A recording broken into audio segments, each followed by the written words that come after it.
Video नई कर व्यवस्था और पुरानी कर व्यवस्था के बीच चयन करने के बारे में है। वीडियो को 3 भागों में बांटा गया है। पहले भाग में हम 2 योजनाओं के अवलोकन पर चर्चा करेंगे। पुरानी और नई कर व्यवस्था में लागू कर स्लैब और नई कर व्यवस्था को चुनने या बाहर निकलने के लाभ।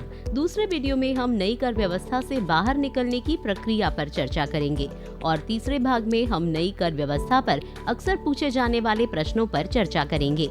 यह वीडियो सीरीज के तीसरे भाग को कवर करती है। आइए अब नई कर व्यवस्था पर अक्सर पूछे जाने वाले प्रश्नों की ओर बढ़ते हैं।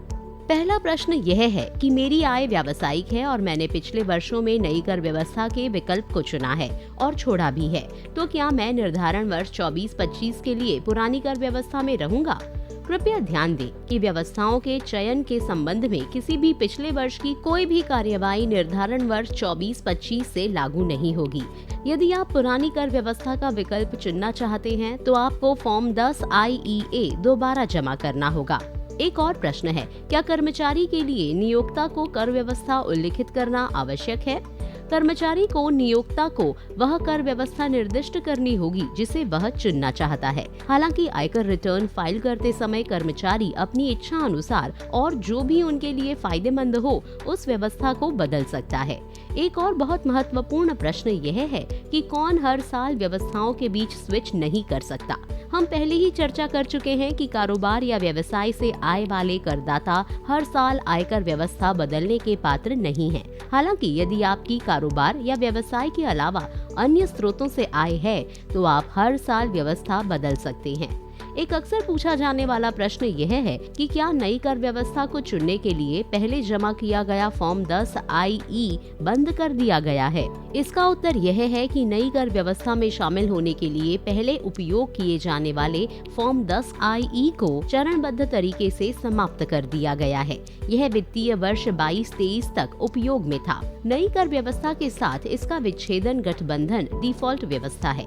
इसलिए व्यक्तियों, हिंदू संयुक्त परिवारों, व्यक्तियों के संघ के लिए नई कर व्यवस्था को चुनने की कोई आवश्यकता नहीं है, जो निर्धारण वर्ष 24-25 के बाद सहकारी समितियों, व्यक्तियों के शारीरिक समूह और कृत्रिम न्यायिक व्यक्तियों को शामिल नहीं करता। फॉर्म 10 IEA किस निर्धारण वर्ष से लागू होता है? 10 IFA किन मामलों में लागू होगा?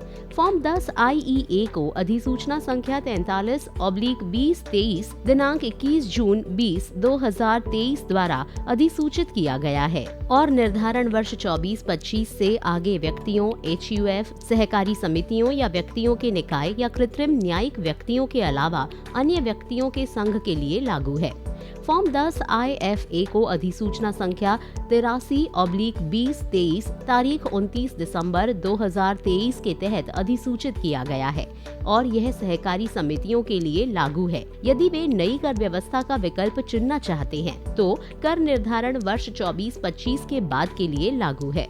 एक और प्रश्न यह है कि फॉर्म 10 IEA फाइल करते समय यदि मैं नहीं चुनता हूं, तो मैं आगे बढ़ने में असमर्थ हूं, या क्या आपके पास निर्धारण वर्ष के दौरान कारोबार या व्यवसाय के लाभ और लाभ के तहत आय है? मुझे क्या करना चाहिए? यदि आपकी कोई व्यावसायिक आय नहीं है और आपको ITR 1 या ITR 2 फाइल करने की आवश्यकता है, तो बाहर निकलने या नई कर व्यवस्था में फिर से प्रवेश करने के लिए फॉर्म 10 IEA फाइल करने की कोई आवश्यकता नहीं है।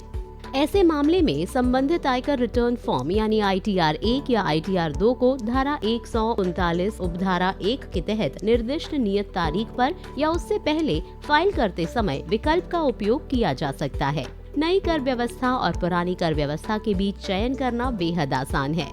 अधिक जानने के लिए आप हमारी वेबसाइट www.incometax.gov.in पर जा सकते हैं या हमारे हेल्पलाइन नंबरों पर संपर्क कर सकते हैं।